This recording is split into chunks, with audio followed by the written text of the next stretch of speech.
BBC Bangla. এখন সন্ধ্যা 7:30। একটু পরেই শুনবেন সর্বশেষ বিশ্ব সংবাদ। আপনারা বিবিসি শুনছেন ঢাকায় FM 100, সিলেটে 88.8, রংপুরে 88.8। আপনারা যেখানে আছেন বিবিসি আপনার সাথেই আছে।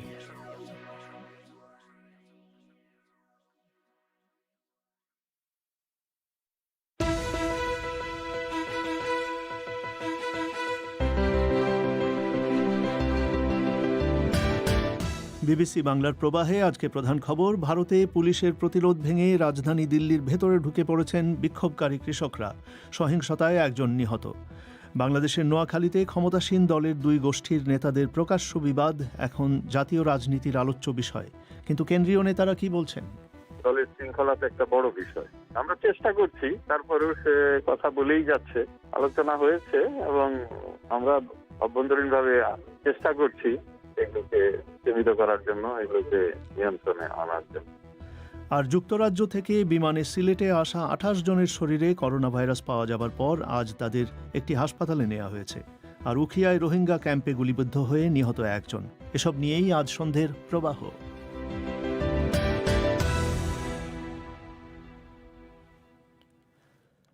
বিবিসি বাংলার সান্ধ্য অনুষ্ঠান প্রবাহে আপনাদের সবাইকে স্বাগত জানাচ্ছি। আমি পুলক গুপ্ত। রেডিওতে শর্টওয়েভ ছাড়াও অনুষ্ঠানটি আপনারা শুনতে পাচ্ছেন ঢাকা সহ বাংলাদেশের বড় শহরগুলোয় FM প্রচার তরঙ্গে, আর ইন্টারনেটে লাইভ শোনা যাচ্ছে বিশ্বব্যাপী bbcbangla.com এই ওয়েবসাইটে। এখনকার প্রধান খবর। ভারতে রাজধানী দিল্লির উপকণ্ঠে গত 2 মাস ধরে যে কৃষক আন্দোলন চলছিল আজ তা সহিংস রূপ নিয়েছে। দিল্লিতে প্রজাতন্ত্র দিবসের অনুষ্ঠান চলার মধ্যেই আন্দোলনকারী কৃষকরা আজ শহরের ভেতরে ঢুকে পড়েন। ট্রাক্টরে চেপে আসা কৃষকদের সঙ্গে পুলিশের ব্যাপক সংঘর্ষ হয়। লাঠিচার্জ, কাঁদানে গ্যাসের শেলের মধ্যে দিল্লি কার্যত এক রণক্ষেত্রের চেহারা নেয়। সংঘর্ষে অন্তত একজন মারাও গেছেন বলে জানা গেছে। কৃষকদের একটি দল দিল্লির ঐতিহাসিক লাল কেল্লায় ঢুকে পড়ে তার চূড়ায় নিজেদের পতাকা টাঙিয়ে দেন। অবশ্য পরে পুলিশ তাদের লাঠিচার্জ করে সেখান থেকে বের করে দেয়। পরিস্থিতি নিয়ন্ত্রণে আনতে এখন স্বরাষ্ট্রমন্ত্রী অমিত শাহের নেতৃত্বে চলছে এক জরুরি বৈঠক। দিল্লি থেকে বিস্তারিত শুনুন শুভজ্যোতি ঘোষের প্রতিবেদনে।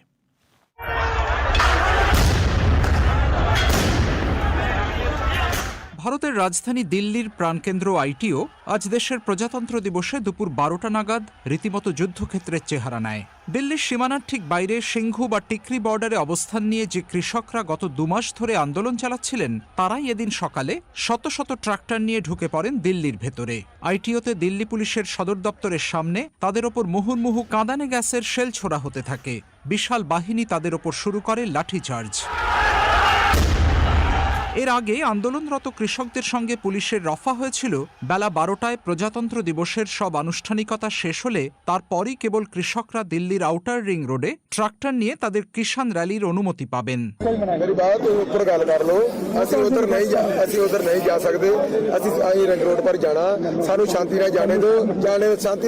কিন্তু এদিন সকালে পুলিশের কর্মকর্তাদের সঙ্গে অনেক আলোচনা করেও কৃষক নেতারা তাদের পছন্দসই রুটে র্যালি বের করার অনুমতি পাননি। ফলে একটা পর্যায়ে সকালেই সিংঘু ও টিকরি বর্ডারে পুলিশের ব্যারিকেড ভেঙেই হাজার হাজার কৃষক দিল্লিতে ঢুকে পড়েন। আর প্রায় সঙ্গে সঙ্গেই শহরের নানা প্রান্তে শুরু হয়ে যায় ব্যাপক গন্ডগোল ও সংঘর্ষ। रिंग रोड का बोला था हमने पहले जथेबंदियों ने, रिंग रोड हम जाएंगे तो जाएंगे बोला था, तो उन्होंने तो हमें बस यहाँ से निकाल कर पीछे को बैक कर देना था, ऐसे तो होना नहीं था।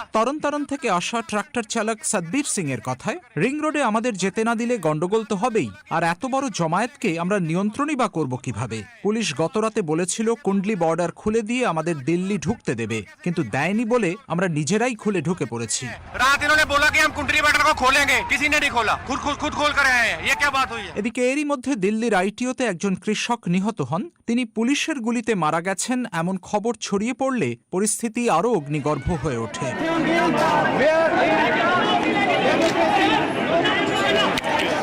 বেলা 1টা নাগাদ পাঞ্জাব থেকে আসা বেশ কয়েকশো কৃষক ট্রাক্টর ও বাস নিয়ে হৈ হৈ করে ঢুকে পড়েন পুরনো দিল্লির লালকেল্লা প্রাঙ্গণে। উপস্থিত নিরাপত্তা বাহিনীকে হতচকিত করে তারা কার্যত কেল্লার দখল নিয়ে নেন। স্বাধীনতা দিবসে যেখানে ভারতের জাতীয় পতাকা টাঙানো হয়, সেরকম একটা রডের ওপর উঠে তারা টাঙিয়ে দেন শিখদের ধর্মীয় পতাকা। সেই ছবি লাইভ টেলিভিশনের মাধ্যমে দেশময় ছড়িয়ে পড়লে উত্তেজনা আরও বাড়ে। ঘণ্টা দেড়েকের মধ্যেই পুলিশ অবশ্য মেরে ধরে তাদের কেল্লা থেকে বের করে দেয়, নামিয়ে ফেলা হয় ਪਤਾকাও। ਲਾਲ ਕਿਲੇ ਜਾਣ ਦਾ ਸਾਡਾ ਪ੍ਰੋਗਰਾਮ ਨਹੀਂ ਸੀ। ਜੇ ਤੁਸੀਂ ਚਲੇ ਗਏ ਜੇ ਉੱਥੇ ਕੋਈ ਪੁਲਿਸ ਨਾਲ ਲੜਾਈ ਝਗੜਾ ਨਾ ਕਰੀਏ, ਸਾਨੂੰ ਵਾਪਸ ਕੁੰਡਲੀ ਬਾਰਡਰ ਆਉਣਾ ਚਾਹੀਦਾ। ਤੁਹਾਨੂੰ ਲੱਗਦਾ ਤੁਸੀਂ ਪੀਸਫੁਲੀ লালকেল্লা থেকে সরে আসার আহ্বান জানিয়ে সরওয়ান সিং পান্ধেরের মতো কৃষক নেতারা বলতে থাকেন, এটা আমাদের কর্মসূচিতে ছিল না, এতে আমাদের আন্দোলনের বদনাম হয়ে যাবে। আমি আমাদের ইউনিয়নের সদস্য সহ সবাইকে বলবো কুন্ডলি বর্ডারে ফিরে চলুন। হাতজোড় করে বলবো সরকারের সঙ্গে এভাবে লড়াই না করে সীমান্তে ফিরে গিয়ে আন্দোলন চালিয়ে যেতে। ਵੀ ਭਾਈ ਵਾਪਸ ਆਓ, ਉੱਥੇ ਕੋਈ ਵੀ ਸਰਕਾਰ ਨਾਲ ਆਪਾਂ ਟੱਕਰ ਨਾ ਲਈਏ, ਆਪਣਾ ਪੀਸਫੁਲੀ ਬੈਨ ਦਾ ਪ੍ਰੋਗਰਾਮ। ਇਸ ਕਰਕੇ ਸਾਡੀ ਬੇਨਤੀ ਆ। দিল্লি থেকে শুভজ্যোতি ঘোষের প্রতিবেদন। তিনি এখন সরাসরি দিল্লি স্টুডিও থেকে অনুষ্ঠানে যোগ দিচ্ছেন। শুভ, সর্বশেষ খবর কি, এখন কি অবস্থা দিল্লির? পুলক, দিল্লিতে পরিস্থিতি এই মুহূর্তে নিয়ন্ত্রণে রয়েছে বলা যায়, তবে শহরের বিভিন্ন এলাকায় পরিবেশ এখনও থমথমে। আইটিও, যেটা দিনের বেলায় রণক্ষেত্র হয়েছিল, সেটা এখনও অবরুদ্ধ এলাকা, সেখানে যেতে দেওয়া হচ্ছে না। লালকেল্লা থেকে পুলিশ অবশ্য আন্দোলনকারীদের মেরে ধরে বের করে দিয়েছে, যেমনটা আমরা একটু আগেই শুনছিলাম। তবে শহরের বিভিন্ন এলাকায় মোবাইল ইন্টারনেট পরিষেবা এবং ব্রডব্যান্ড ইন্টারনেট পরিষেবা দুটোই বন্ধ রাখা হয়েছে, যাতে আন্দোলনকারীরা নিজেদের মধ্যে যোগাযোগ করতে না পারেন, এটাই বলা হচ্ছে। এবং পাশাপাশি স্বরাষ্ট্রমন্ত্রী অমিত শাহর বাসভবনে এই মুহূর্তে একটা জরুরি বৈঠক চলছে, যেখানে স্বরাষ্ট্র সচিব অজয় ভাল্লা রয়েছেন, দিল্লি পুলিশের কমিশনার SN শ্রীবাস্তব রয়েছেন, এবং সেখানে সমগ্র নিরাপত্তা পরিস্থিতি পর্যালোচনা করা হচ্ছে। এরপরে পুলিশ এবং নিরাপত্তা বাহিনী কী ব্যবস্থা নেবে সেটা নিয়েও আলোচনা চলছে বলে জানা গেছে। তো শুভ, দিল্লির উপকণ্ঠে এই কৃষকরা তো অবস্থান নিয়েছিলেন অনেক দিন ধরে, 2 মাস ধরে, এবং সেখানে পরিস্থিতি তো মোটামুটি শান্তিপূর্ণই ছিল, কিন্তু আজকের এই অবস্থাটা হলো কিভাবে? পুলক, এটা যেটা প্রধানত যে কারণে হলো বলে মনে করা হচ্ছে, যে পুলিশ যে রুটে কৃষকরা তাদের র্যালি, ট্রাক্টর নিয়ে তাদের কিষাণ র্যালি করতে চেয়েছিলেন, সেই রুটে তাদেরকে যাবার অনুমতি দেয়নি, এবং এটা নিয়েই মূল গণ্ডগোলের সূচনা। কৃষকরা বলছিলেন যে তারা 2 মাস ধরে সীমান্তে শান্তিপূর্ণ আন্দোলন চালিয়ে যাচ্ছেন, কিন্তু আজকে প্রজাতন্ত্র দিবসে, ভারতের প্রজাতন্ত্র দিবসে 26শে জানুয়ারি তারা তাদের বার্তাটা রাজধানীতে পৌঁছে দিতে চান। সেই কারণেই তারা ট্রাক্টর নিয়ে আন্দোলন করবেন, মিছিল করবেন। কিন্তু পুলিশ তাদের যে রুটে অনুমতি দিয়েছিল এবং যখন অনুমতি দিয়েছিল, রিপাবলিক ডে প্যারেড শেষ হয়ে যাওয়ার পর, বেলা 12টার পর, এই দুটোর কোনোটাই শেষ পর্যন্ত তারা মানেননি। তারা ব্যারিকেড ভেঙে রাস্তায় নেমে পড়েন। অনেক সকাল থেকেই, 9টা-10টা থেকেই তারা বর্ডার টপকে দিল্লির ভেতরে ঢুকে পড়েন, ব্যারিকেড টপকে, এবং তারপর থেকেই সংঘর্ষ শুরু হয়ে যায় শহরের নানা প্রান্তে, এবং পুরো আন্দোলনটা একটা সহিংস মোড় নেয়, যেটা আমরা একটু আগে বলছিলাম। তো আজকের এই সহিংস ঘটনার পরে রাজনৈতিক প্রতিক্রিয়া কি দেখা যাচ্ছে, এবং সরকারি বা সামনে কি করবে বলে মনে করা হচ্ছে? দেখুন পুলক, সরকার কি করতে যাচ্ছে এটা এখনও পরিষ্কার নয়, তবে এটুকু বোঝা যাচ্ছে যে সরকার এতদিন ধরে যে একটা আপোষ রফার রাস্তা খুলে রেখেছিল, বা দফায় দফায় কৃষকদের সঙ্গে বৈঠক হয়েছে এতদিন ধরে, প্রায় 9-10 রাউন্ড বৈঠক হয়েছে, এবারে হয়তো সেটা একটা পরিবর্তন আসবে, এবং তারা হয়তো আরও কঠোর ক্র্যাকডাউনের রাস্তায় যেতে পারেন, এমন একটা ইঙ্গিত পাওয়া গেছে। এবং এর আগে সরকার যে কৃষক বিলগুলো, যে কৃষি বিলগুলোর, 3টি কৃষি বিলের বিরুদ্ধে কৃষকদের মূল আন্দোলন, সেইটাকে 1.5 বছরের জন্য স্থগিত রাখার কথাও বলেছিল, কিন্তু এই মুহূর্তে সেটার কথা আর ভাবা হচ্ছে না বলেই ইঙ্গিত সরকার হয়তো আন্দোলন দমনের জন্য আরও কঠোর রাস্তায় যাবে। এবং এখানে ব্যবহার করা হবে এই যুক্তিটাই যে এই কৃষকরা লালকেল্লা দখল করে সেখানে তাদের পতাকা টাঙিয়ে দিচ্ছেন, অবস্থা কতটা হাতের বাইরে গেলে এতটা সম্ভব, সেটাকেই যুক্তি হিসেবে ব্যবহার করা হবে, এমন ইঙ্গিত পাওয়া যাচ্ছে। অন্যদিকে কংগ্রেসের মতো বিরোধী দল, যারা এই আন্দোলনকে এতদিন ধরে সমর্থন করে আসছে, তারাও কিন্তু একটা পিছু হটার ইঙ্গিত দিয়েছে। রাহুল গান্ধী যেমন আজকের এই ঘটনার পর টুইট করেছেন যে হিংসা কোনো সমাধান নয়, ভায়োলেন্স কোনো সমাধান নয়, এবং তবে সেই সঙ্গে তিনি বলেছেন দেশের ভালোর জন্যই কৃষি বিরোধী আইনগুলো কিন্তু প্রত্যাহার করতে হবে, এই দাবিটাও তিনি জানিয়ে রেখেছেন। শুভ, আপনাকে অনেক ধন্যবাদ। দিল্লি থেকে বলছিলেন শুভজ্যোতি ঘোষ। আপনারা শুনছেন বিবিসি বাংলার প্রবাহ। বাংলাদেশের জেলা শহর নোয়াখালীতে 144 ধারা জারি করার পর আজ ক্ষমতাসীন আওয়ামী লীগের 2টি গোষ্ঠী বা গ্রুপের যে পাল্টাপাল্টি সমাবেশ হবার কর্মসূচি ছিল, সেটা হয়নি। সাম্প্রতিক সময়ে আলোচনায় আসা নোয়াখালীর কোম্পানিগঞ্জের আওয়ামী লীগ নেতা আব্দুল কাদের মির্জার সমর্থক এবং সেখানকার আরেকজন এমপির সমর্থকরা আজ একই সময়ে একই জায়গায় কর্মসূচি দিয়েছিলেন। আব্দুল কাদের মির্জা নির্বাচনী ব্যবস্থা, দুর্নীতি এবং নোয়াখালী অঞ্চলের আওয়ামী লীগের দ্বন্দ্ব অসঙ্গতি নিয়ে বক্তব্য দেয়া অব্যাহত রেখেছেন 1 মাসেরও বেশি সময় ধরে। মিস্টার মির্জা আওয়ামী লীগের একটি উপজেলার একজন নেতা হলেও তার বক্তব্য নিয়ে দেশটিতে কেন এত আলোচনা চলছে এবং তিনি আওয়ামী লীগের সাধারণ সম্পাদক ওবায়দুল কাদেরের ভাই হিসাবে, ভাই বলেই কি এই আলোচনা, নাকি তার বক্তব্যের বিষয়বস্তুর কারণে জাতীয় রাজনীতিতে তিনি আলোচনায় এসেছেন? এইসব প্রশ্ন নিয়ে শুনুন ঢাকা থেকে কাদির কল্লোলের প্রতিবেদন। আব্দুল কাদের মির্জার অব্যাহত বক্তব্য নিয়ে নোয়াখালীতে আওয়ামী লীগের দুটি পক্ষ মুখোমুখি দাঁড়িয়েছে। তাঁর সমর্থক এবং বিরোধী দুটি পক্ষ সোমবার সমাবেশ ডেকেছিল নোয়াখালীর মাইজদিতে।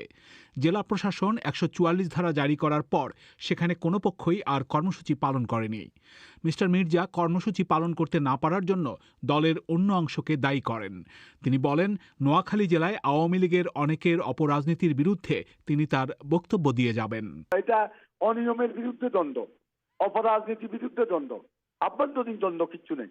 অপরাজনীতি করে ত্যাগী নেতাদেরকে সব নেতাদেরকে বাদ দিয়ে দিছি। সেখানে ওই যে হাইব্রিডদেরকে তারা কমিটিতে স্থান দিছে, এটা হইলে যে মূলত সমস্যা। কিসের আভ্যন্তরীণ দ্বন্দ্ব? নৈতিকতার বিষয় এটার সাথে জড়িত। আমরা অপরাজনীতি বন্ধ করতে চাই। মিস্টার মির্জা নোয়াখালীর কোম্পানিগঞ্জ উপজেলা আওয়ামী লীগের নেতা হিসাবে সেখানে পৌর নির্বাচনে এবারও দলের প্রার্থী হয়ে মেয়র নির্বাচিত হয়েছেন। তার বিরোধী অংশের নেতৃত্ব দিচ্ছেন নোয়াখালী জেলা আওয়ামী লীগ নেতা এবং এমপি ইকরামুল করিম চৌধুরী। মিস্টার চৌধুরীও প্রতিক্রিয়া তুলে ধরতে গিয়ে আব্দুল কাদের মির্জার ভাই আওয়ামী লীগের সাধারণ সম্পাদক ওবায়দুল কাদেরকেও আক্রমণ করে বক্তব্য দিয়েছিলেন। যদিও মিস্টার চৌধুরী ওবায়দুল কাদেরের ব্যাপারে তাঁর বক্তব্য নিয়ে ক্ষমা চেয়েছেন, কিন্তু একই সাথে কাদের মির্জার বক্তব্যের ব্যাপারে তাঁর ক্ষোভ রয়েছে। একজন লোক একই কথা আজকে 1 মাস 7 দিন একই কথা একই আমি কাদের ভাইকে যেটা জানানো সেটা জানিয়েছি। এটা এখন উচ্চ পর্যায়ে কি সিদ্ধান্ত নিবে এটা তো আমাদের কেন্দ্রীয় নেতাদের ব্যাপার। একটি জেলার কোন্দলকে কেন্দ্র করে উপজেলার একজন নেতার বক্তব্য নিয়ে দেশ জুড়ে কেন এত আলোচনা সৃষ্টি হয়েছে? আওয়ামী লীগের ভিতরেও এই প্রশ্নে নানা আলোচনা রয়েছে। দলটির সিনিয়র নেতাদের অনেকে মনে করেন আব্দুল কাদের মির্জা তাদের দলের সাধারণ সম্পাদকের ভাই হওয়ার কারণেই তার বক্তব্য নিয়ে তোলপাড় চলছে। তবে বিশ্লেষকরা দেখেন ভিন্নভাবে। তারা মনে করেন কাদের মির্জার বক্তব্যে নির্বাচনী ব্যবস্থা ভেঙে পড়া এবং দুর্নীতির চিত্র যেমন এসেছে, তেমনি আওয়ামী লীগের এমপিদের অনেকের কর্মকাণ্ড ও দলটির সাংগঠনিক চেহারা ফুটে উঠেছে। নোয়াখালীর রাজনীতি নিয়ে এসব বক্তব্য এসেছে, কিন্তু দেশের অন্য এলাকার সাথে সাদৃশ্য থাকায় সেই বক্তব্য আওয়ামী লীগকেও নাড়া দিয়েছে বলে বিশ্লেষকরা মনে করেন। ঢাকা বিশ্ববিদ্যালয়ের অধ্যাপক জিনাত হুদা বলেছেন, বিষয়বস্তুর কারণেই কাদের মির্জার বক্তব্য সাড়া ফেলেছে। তিনি যেই কথাগুলো বলছেন সেগুলো সত্য মিথ্যা হয়তো বিবেচনার একটা ভার জনগণের হাতে বা নেতৃবর্গের হাতে আছে, কিন্তু যেটা বিষয়বস্তু সেটিও আসলে একটি বিষয়। কারণ তিনি এত খোলামেলা ভাবে বলছেন, বিরোধী দল যারা আছেন তারা একেবারেই নিষ্ক্রিয়। সেখানে হঠাৎ করে একজন লোকাল লিডার যিনি আওয়ামী রাজনীতির সাথে সরাসরি যুক্ত, আওয়ামী লীগেরই পারিপার্শ্বিক অবস্থা সম্পর্কে যখন বক্তব্য দিচ্ছেন, খুব স্বাভাবিকভাবে এটা তো রাজনীতির মাঠে তো এটা গরম করবে বলেই আমি আসলে মনে করি। আওয়ামী লীগের প্রেসিডিয়াম সদস্য এবং সিনিয়র মন্ত্রী ডক্টর আব্দুর রাজ্জাক বলেছেন, দেশের অন্য কোনো এলাকায় যেন তাদের অভ্যন্তরীণ বিষয় এভাবে প্রকাশ্যে না আসে, সেজন্য তারা কাদের মির্জার বক্তব্য এবং নোয়াখালীর পরিস্থিতি গুরুত্বের সাথে বিবেচনা করে আলোচনা করছেন। গণতান্ত্রিক ইয়েতে কেউ বিভ্রান্ত হয়ে অনেক কথা বলতে পারে, অবশ্যই আমরা গুরুত্ব দিচ্ছি, গুরুত্ব দিব না তা না।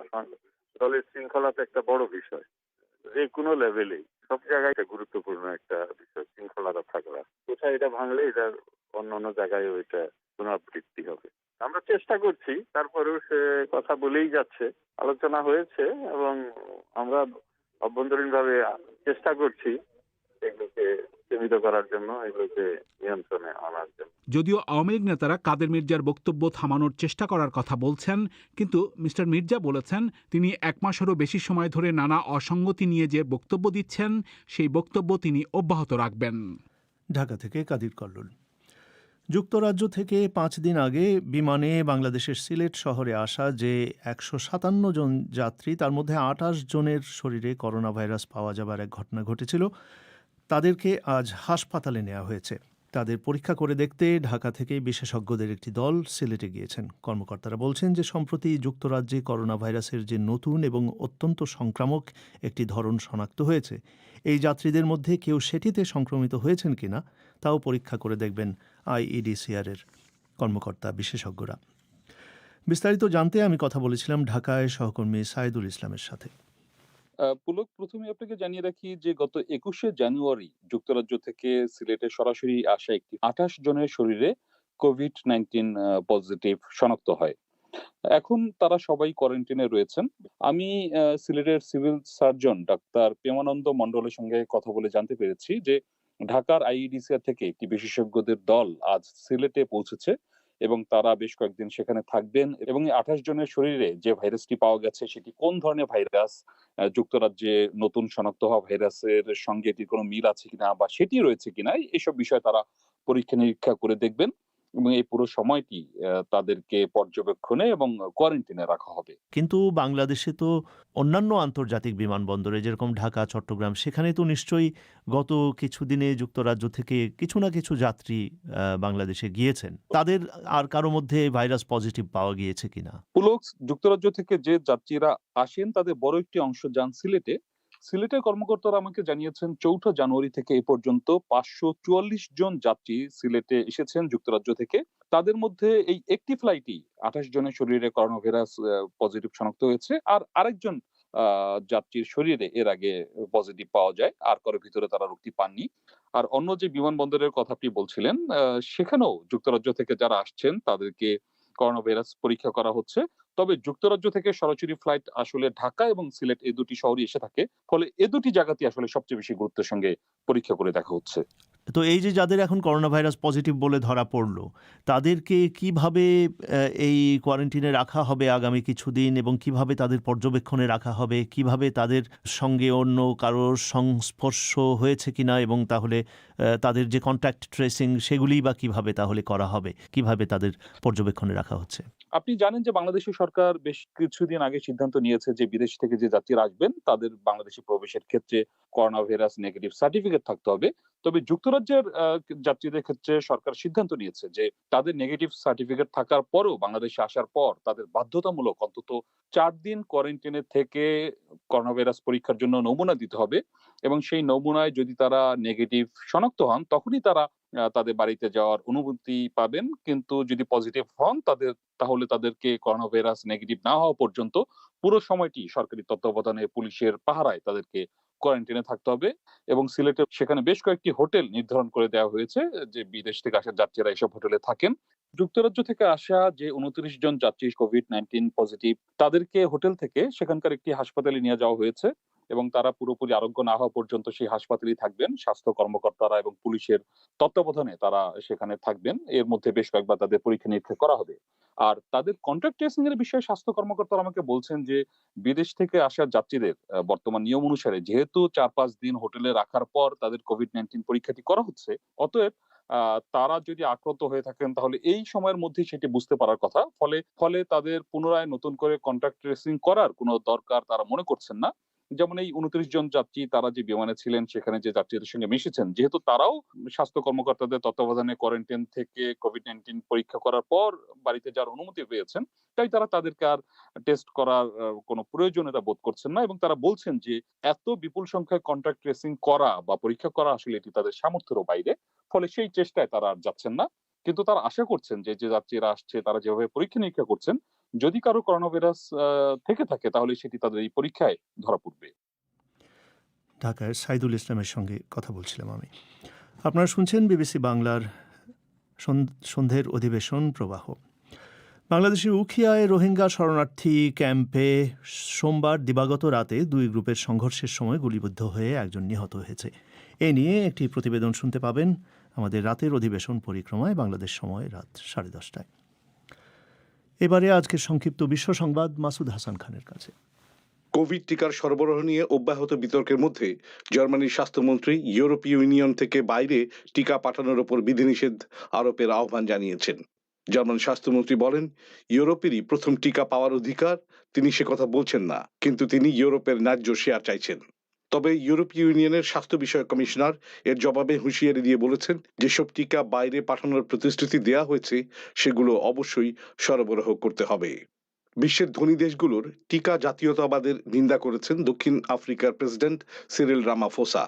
বিশ্ব অর্থনৈতিক ফোরামের যে সম্মেলন এবার অনলাইনে হচ্ছে, সেখানে তিনি বলেন, অনেক দেশ যা দরকার তার চেয়ে অনেক বেশি টিকা কেনার আদেশ দিয়ে বসে আছে।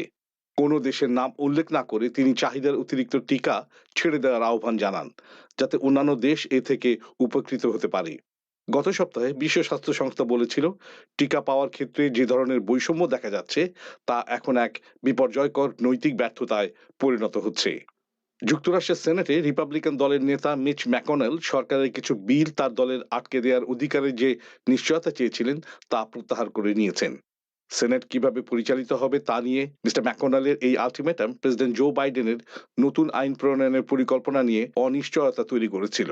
গর্ভধারণের প্রথম 12 সপ্তাহের মধ্যে গর্ভপাতের অনুমতি নিয়ে থাইল্যান্ডের সংসদে একটি আইনের পক্ষে ভোট পড়েছে। এর আগে যে কোনো পর্যায়ে গর্ভপাত অবৈধ হিসেবে বিবেচিত ছিল এবং এজন্য নারীদেরকে 3 বছর পর্যন্ত কারাদণ্ড দেওয়া হতো। এখনো 12 সপ্তাহের পর গর্ভপাতের জন্য কঠোর জরিমানার বিধান রাখা হয়েছে। অধিকার গ্রুপগুলো নতুন আইনকে স্বাগত জানালেও বলেছে এটা যথেষ্ট নয়। সৌদি আরবের রাজধানী রিয়াদে বড় ধরনের বিস্ফোরণের শব্দ শোনা গেছে। এখনো এই বিস্ফোরণের কারণ পরিষ্কার নয়, তবে সোশ্যাল মিডিয়াতে পাওয়া খবরে বলা হচ্ছে যে শহরের আকাশে বিমান বিধ্বংসী ব্যবস্থা তার লক্ষ্যবস্তুকে আঘাত করেছে। ভারতের রাজধানী দিল্লিতে এক বর্ণাঢ্য প্যারেডের মধ্য দিয়ে প্রজাতন্ত্র দিবস পালিত হয়েছে। বাংলাদেশের স্বাধীনতার 50 বছর পূর্তি উপলক্ষে সে দেশের সেনা, নৌ ও বিমান বাহিনীর একটি যৌথ দল এই প্যারেডের পুরোভাগী ছিল। বাংলাদেশের কোনো সেনাদলের ভারতের প্রজাতন্ত্র দিবসের প্যারেডে যোগদান এই প্রথম। শুনছিলেন সংক্ষিপ্ত বিশ্ব সংবাদ। এবারে আজকের খেলার খবর।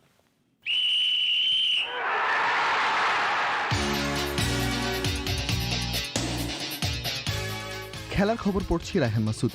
13 বছর পর পাকিস্তানের মাটিতে টেস্ট সিরিজ খেলছে দক্ষিণ আফ্রিকা। আজ শুরু হয়েছে করাচি টেস্ট, যেখানে টস জিতে ব্যাট করেছে দক্ষিণ আফ্রিকার দলটি। দিনের শুরু থেকেই নিয়মিত বিরতিতে উইকেট হারিয়েছে সফরকারী দল। 220 রানে গুটিয়ে গেছে দক্ষিণ আফ্রিকা। ইয়াসির শাহ পাকিস্তানের হয়ে 3টি উইকেট নিয়েছেন। এই ম্যাচ দিয়ে একাদশে ফিরেছেন পাকিস্তানের নিয়মিত অধিনায়ক বাবর আজম। কেলিসনা সাকিব বিশ্ব ক্রিকেটের টেস্ট, ওয়ানডে ও টি20তে সব মিলিয়ে সিরিজ সেরার যে পরিসংখ্যান, সেখানে দেখা গেছে 1 নম্বরে আছেন সচিন টেন্ডুলকার। 20টি সিরিজ জেতার পুরস্কার পেয়েছেন তিনি। বিরাট কোহলি পেয়েছেন 18টি, জ্যাক কেলিস পেয়েছেন 15টি। সাকিব আল হাসান তার ক্যারিয়ারের 14তম সিরিজ সেরার পুরস্কার পেয়েছেন গতকাল। ক্রিকেট বিষয়ক ওয়েবসাইট ESPN ক্রিকইনফো থেকে নেওয়া হয়েছে এই তালিকাটি। সাকিব আল হাসান বাংলাদেশ প্রিমিয়ার লিগ টি20 টুর্নামেন্টেও 3 বার টুর্নামেন্ট সেরার পুরস্কার পেয়েছেন। 3 ম্যাচের ওয়ানডে সিরিজে সম্পূর্ণ 30 পয়েন্ট পেয়েছে বাংলাদেশ। এই সিরিজ থেকে বাংলাদেশ ক্রিকেট দলের কি কি বিষয় নেয়ার আছে, বাংলাদেশের একজন ক্রিকেট বিশ্লেষক ও ধারাভাষ্যকার সাথীরা জাকির জেসির সাথে কথা বলছিলাম। আমার কাছে সব থেকে পজিটিভ যেটা লেগেছে যে বাংলাদেশের সব সিনিয়র প্লেয়াররা ফর্মে ফিরেছে একসাথে। সাকিব, তামিম, মুশফিক, রিয়াদ, এই 4 জন ফর্মে থাকা মানে বাংলাদেশ যে কোনো দলকে হারাতে পারে। তো এই কনফিডেন্সটা তাদের মাঝে এসছে এবং যখন যেভাবে খেলাটা, বিশেষ করে তামিম এত সেন্সিবল ক্রিকেট খেলেছে, যখন আমরা দেখেছি যে লিটন, শান্ত আউট হয়ে গেছে, সেই জায়গাটায় তামিম নিজেকে স্লো ডাউন করে উইকেটে থেকে থেকে থেকে থেকে একটা লম্বা ইনিংস করেছে প্রত্যেকটা ম্যাচেই। তো আমার কাছে মনে হচ্ছে যে যখন সিনিয়র প্লেয়াররা এতদিন পরে এই রিয়েলাইজেশনটা এসছে যে না, আমাদেরকে আসলে টিমের হাল ধরতে হবে এবং প্রত্যেকটা প্লেয়ারের পারফরমেন্স করাটা জরুরি, আমার কাছে মনে হয় এটা সব থেকে পজিটিভ দিক। ওদিকে বাংলাদেশ ক্রিকেট দল আপাতত বিশ্বকাপের ওয়ানডে সুপার লিগের 2 নম্বরে আছে। 6টি ম্যাচ খেলে অস্ট্রেলিয়া আছে 1 নম্বরে। ইংল্যান্ড বাংলাদেশের সমান পয়েন্ট নিয়ে আছে 3 নম্বরে। তারাও খেলেছে 6টি ম্যাচ। তবে ইংল্যান্ডের নেট রান রেট কম থাকায় বাংলাদেশ ইংল্যান্ডের উপরে অবস্থান করছে। বাংলাদেশ ও ওয়েস্ট ইন্ডিজের ক্রিকেট দল আজ শুরু করে দিয়েছে টেস্ট ক্রিকেটের প্রস্তুতি। 3রা ফেব্রুয়ারি থেকে চট্টগ্রামে শুরু হবে বাংলাদেশ ও ওয়েস্ট ইন্ডিজের মধ্যকার 2 ম্যাচের একটি টেস্ট সিরিজ। ইংলিশ প্রিমিয়ার লিগে আজ রাতে রয়েছে বেশ কয়েকটি ম্যাচ। নিউক্যাসল ইউনাইটেড ও লিডস ইউনাইটেড মুখোমুখি হবে বাংলাদেশ সময় রাত 12টায়। রাত 2:15 ম্যানচেস্টার সিটি ও ওয়েস্ট ব্রম মুখোমুখি হবে। এই ম্যাচে ম্যান সিটি জয় পেলেই পয়েন্ট টেবিলের 1 নম্বরে চলে যাবে এই দলটি। একই সময়ে মুখোমুখি হবে সাউদাম্পটন ও আর্সেনাল। সাম্প্রতিক FA কাপে মুখোমুখি দেখায় আর্সেনাল সাউদাম্পটনের কাছে হেরে গেছে।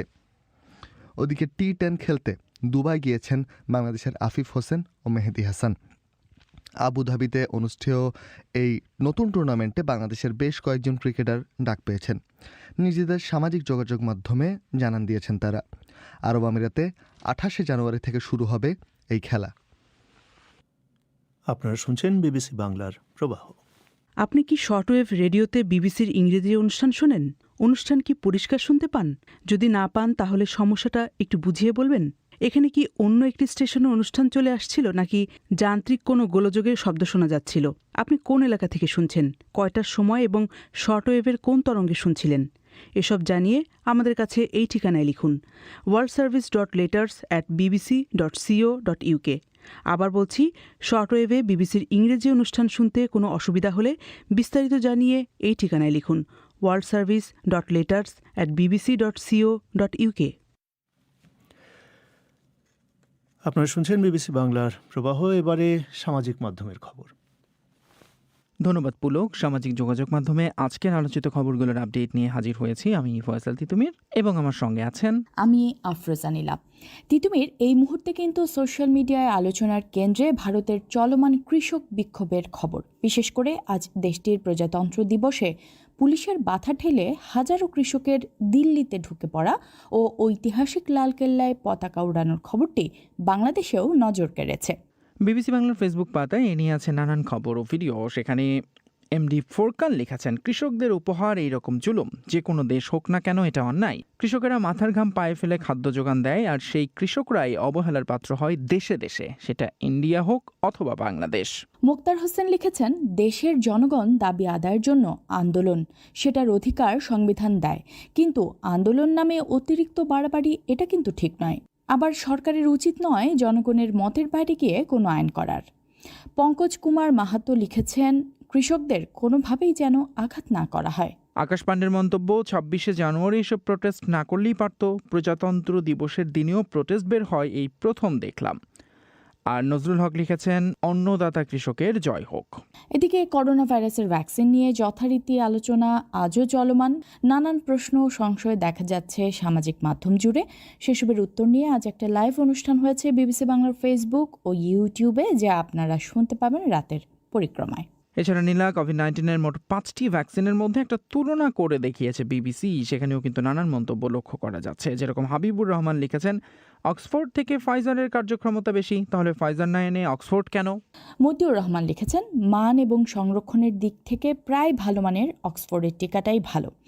ওমর ফারুকের মন্তব্য, করোনার ভ্যাকসিন প্রথমে ডাক্তারদের দেওয়া হোক, সরকারের কর্মকর্তাদের দেওয়া হোক, পরে জনগণকে দেওয়া হোক। মুক্তাদির আলম বলছেন, ভ্যাকসিনের প্রতি যার আস্থা নেই তার না নেওয়াটাই যুক্তিযুক্ত, আমার বিশ্বাস আছে আমি নিব। আর সাইফুল লিখেছেন, ভ্যাকসিন যদি নিরাপদ হয় তাহলে আগে এমপি মন্ত্রীদের নিতে বলুন।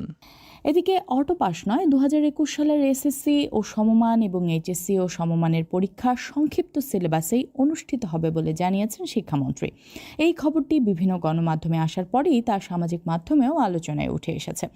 এই নিয়ে তাসলিমা তালুকদার সুহা লিখেছেন, সব গুরুত্ব শুধু এসএসসি এবং এইচএসসির, আর আমরা ন্যাশনাল ইউনিভার্সিটি স্টুডেন্টদের তো গুরুত্বই দিচ্ছেন না। আমাদের একটা বছর নষ্ট হওয়া মানে তো এক ধাপ পিছিয়ে পড়া। মাসুদ পারভেজ লিখেছেন, বিষয়টা উল্টো, যারা পুরো প্রস্তুত ছিল তাদের অটোপাস দেয়া হলো, আর যারা একটা বছর ঘরে বসেছিল তাদের পরীক্ষা নিচ্ছেন। শুভকামনা থাকলো পরীক্ষার্থীদের জন্য। আর তাহসিনা নিশীত লিখেছেন, আর কিভাবে শিক্ষা ব্যবস্থা ধ্বংস করবেন? করোনার জন্য দুনিয়ার সব চলছে, এমনকি জাঁকজমক করে মানুষের বিয়ের প্রোগ্রামও বাকি নাই, আর আপনারা আসছেন শিক্ষা প্রতিষ্ঠান না খুলে সীমিত সিলেবাসে পরীক্ষা নিতে। ভিক্ষাবৃত্তির নামে নারীর স্পর্শকাতর অঙ্গে হাত, সেটার ভিডিও ভাইরাল ও পরে ওই বৃদ্ধ গ্রেফতার। রাজশাহীর এই ঘটনা সামাজিক যোগাযোগ মাধ্যমে বেশ আলোড়ন তুলেছে। পুলিশ বলছে যে আটককৃত বৃদ্ধ স্ত্রী সন্তানদের নিয়ে শহরেই ভাড়া থাকেন। ভিক্ষাবৃত্তির নামে ভিড়ের মাঝে নারীদের স্পর্শকাতর অঙ্গে হাত দেওয়াটা তার নেশা ছিল। এই খবরের নিচে কিন্তু নানান মন্তব্য লক্ষ্য করা যাচ্ছে। অনেকেই ক্ষোভ জানাচ্ছেন এবং এর বিচার দাবি করছেন। যেরকম লাইজু আক্তার লিখেছেন, গতকাল আমি ভিডিওটা দেখছিলাম, খুবই বদলোক, উচিত শিক্ষা হোক। তবে মোখলেসুর রহমানের মন্তব্য, হয়তোবা মানসিক রোগী, চিকিৎসকের মতামত নিয়ে তারপরে বিচার করা উচিত। তো এসবই ছিল আমাদের আজকের আপডেট। ধন্যবাদ সবাইকে সঙ্গে থাকার জন্য। অনুষ্ঠান শেষ করবার আগে প্রধান খবর আরেকবার। ভারতে পুলিশ প্রতিরোধ ভেঙে দিল্লির ভেতরে ঢুকে পড়েছেন বিক্ষোভকারী কৃষকরা, সংঘর্ষে একজন নিহত। শেষ করছি প্রবাহ। পরবর্তী অধিবেশন পরিক্রমা বাংলাদেশের সময় রাত 10:30টায় শুনবেন আশা করে। এখানেই বিদায় নিচ্ছি আমি পুলক গুপ্ত। ভালো থাকবেন।